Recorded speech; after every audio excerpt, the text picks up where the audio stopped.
That moment, the final draft is in, the last stroke painted, the last note played. It feels huge. Absolutely huge. But then sometimes right after that celebration, there's this big question mark. Like, okay, so now what? If Yeah. you've ever poured like everything into a big creative project, you probably know that feeling. Definitely. And that's what we're diving into today. We're looking at that whole landscape, specifically for people who finished a Master of Fine Arts, Mhm. in creative writing or similar fields. Right. We've got some really insightful stuff lined up for you today, the learner, to help sort of navigate that. Yeah, we'll be digging into articles from poets and writers and the Authors Guild. They offer some pretty grounded takes on, well, life after the MFA. And we're also pulling in some ideas from this really interesting YouTube talk from Princess Keller Center. It's about designing your life. Applying that design thinking to your own path forward is a neat concept. So, our mission today, pretty straightforward.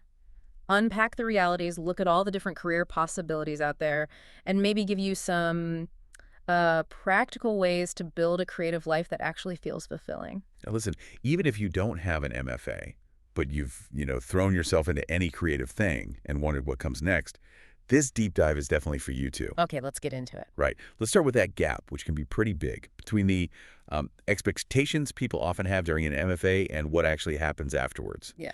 Erica Dreyfuss's piece in Poets and Writers is just, wow, a really powerful example. She lays out her sort of dream post-MFA bio. Ah, the fantasy version. Exactly. Like published novel, major publisher, big awards, National Book Foundation, 5 under 35. New Yorkers list the tenure-track professorship at some prestigious place. Summers at McDowell and Yaddo. Nice. Oh, yeah. And the second novel, already cooking, multi-city tour planned. Yeah. It's the whole package, isn't it? It really is. It's that picture so many people paint in their heads while they're deep in the program. But then Dreyfus kind of pulls back the curtain. Her reality. Well, Different story. very different. That novel manuscript, it got her an agent, which is huge, but no publisher picked it up. Oof. Her short story collection did get published, but by a micropress, and that was a full 8 years after she graduated. 8 years. Wow. And that tenure-track job didn't happen. Instead, it was a string of adjunct gigs. Those part-time teaching jobs, often without benefits or much security. Right. Juggling those alongside freelance work. Been there. Yeah. And eventually, she ended up back in a full-time office job for a while and later worked as a media editor for a small press. So what this really hits home, I think, is that your MFA thesis, even if it's brilliant, isn't automatically a book deal. Not at all.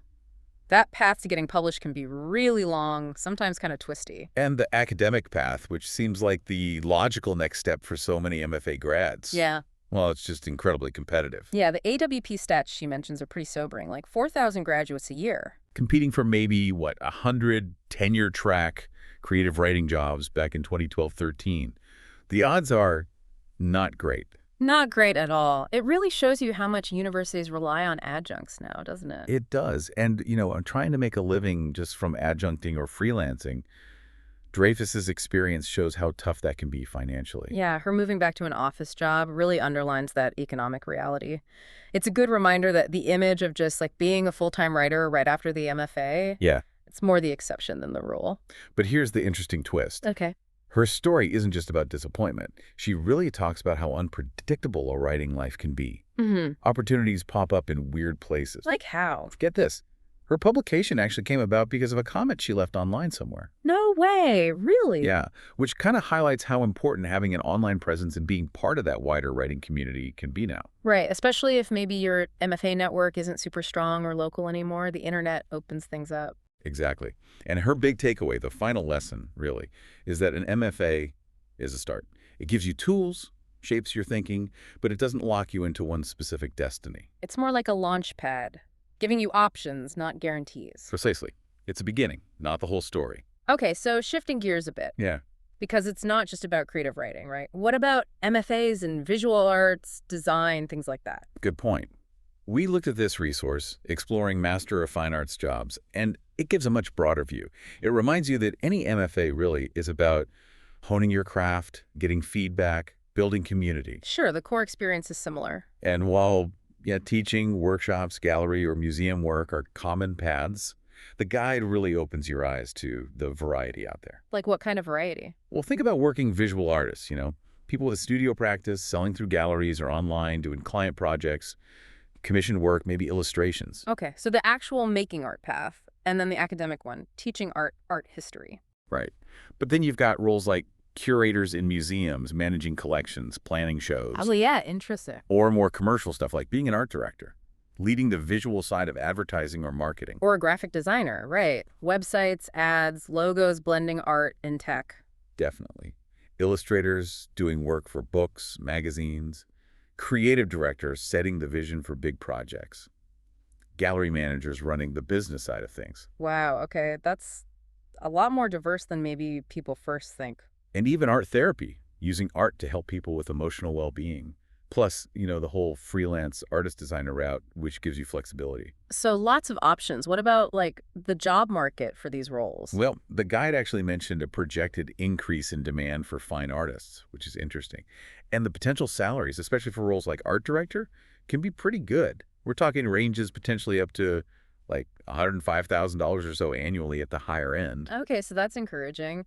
It really reinforces that idea that an MFA can lead to fulfilling work in lots of different creative areas. Absolutely. It's not just academia or bust. Which brings us nicely to setting realistic expectations and figuring out how to build a sustainable creative life.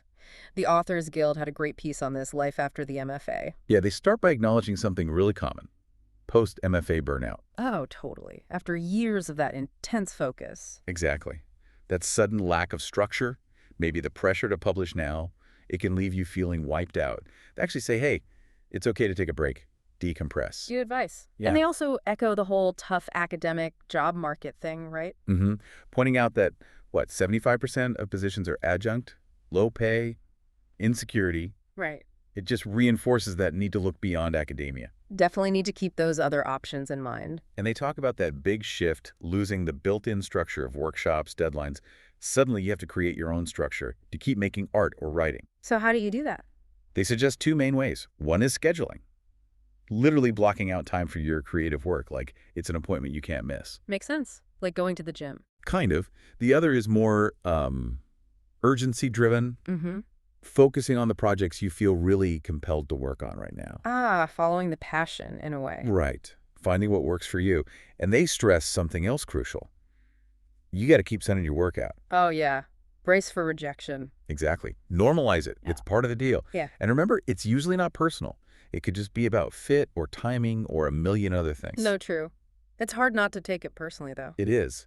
Which is why community is so important. That's another big point from the Authors Guild. Finding your people, your MFA group, a local critique circle, an online community. Having that support network. It's invaluable for Yeah. feedback, accountability, just understanding. They even hint that writers who stay connected tend to have more success getting published. Interesting correlation. And their final thought is really grounding, I think. Look, not everyone's going to be famous, right? Not everyone will be a household name. And that's okay. Yeah. The MFA gives you so much else, that manuscript, those connections, that disciplined way of thinking. Focus on those assets. And if you feel stuck, they suggest just going back to basics. Yeah, basically. Read more, look at more art, reconnect with why you loved it in the first place, rekindle the spark. Okay, so we've got the realities, the options, some strategies. How do you actually navigate all this? This is where that design thinking comes in from the Princeton video. Exactly. The idea of designing your life is basically taking those methods designers use, prototyping, testing, iterating, and Right. applying them to your own life and career path. Huh. Okay, how does it work? Well, a key starting point is what they call self-empathy. Really digging deep to understand your own values, your desires, your needs, what truly motivates you. It's about deliberate reflection. So less about finding one passion and more about understanding yourself. Pretty much. They actually critique that whole "what's your passion" question. They say it can be limiting, like asking a designer for the final product before they've even done the research. Right, passion might come later after you engage with something. Exactly. It's often a result, not a starting point. So instead, they offer practical tools, like one called energy mapping. Energy mapping. What's that? You basically track your activities over a typical week or even a day and just notice what gives you energy, what drains you. Ah, okay. Like keeping a little energy log. Yeah. The goal isn't to judge, just to become aware. See it as your internal GPS, helping guide your choices. So listening to your gut feelings about activities. Totally. They emphasize that those gut feelings, that sense of being energized or depleted, are important data points for decision-making, even if you can't perfectly explain why. Awareness is the first step to self-empathy. Interesting. Okay, what else? Then there's an exercise called the 3x3 or Odyssey plan. A Odyssey plan sounds epic. Huh. It's about envisioning 3 different possible 3-year futures for yourself. Thinking broadly academic, personal, professional. 3 different lives. Kind of. But the key is they should be pretty distinct. Maybe even mutually exclusive. Not just slight variations. Think like plan A, plan B, and maybe a wild card option, something totally different. Okay, and why do that? The goal isn't to pick the best one right now. It's about stretching your imagination, seeing what new ideas pop up when you compare them. Mentally trying on these futures can give you surprising insights. So it helps you break free from just one fixed idea of what your life should be. Exactly. It can spark new thoughts, bring clarity you didn't have before. More ideas tend to generate even more ideas. That makes sense. Get the possibilities flowing. And they ask this really great question. How many lives are you? Hmm. It highlights that we all have tons of interests, loads of potential paths inside us. And inevitably, choosing one path means letting others go. Which can feel like a loss sometimes. It can. Yeah. But they frame letting go as a privilege, really. The privilege of having choices. The key is to then own the choice you make and really engage with that chosen path. Okay, that's a powerful way to think about it. Own your choices. So let's maybe pull this all together as we wrap up. Yeah, let's recap the key takeaways from this deep dive. Okay. We've definitely seen that potential gap between MFA dreams and the sometimes complex reality of creative life afterwards. Right, and we've explored that huge range of career options, way beyond just teaching or getting traditionally published. We've also touched on practical ways to build a sustainable creative life. Things like finding your own routine, getting comfortable with rejection. And the huge value of community. Absolutely.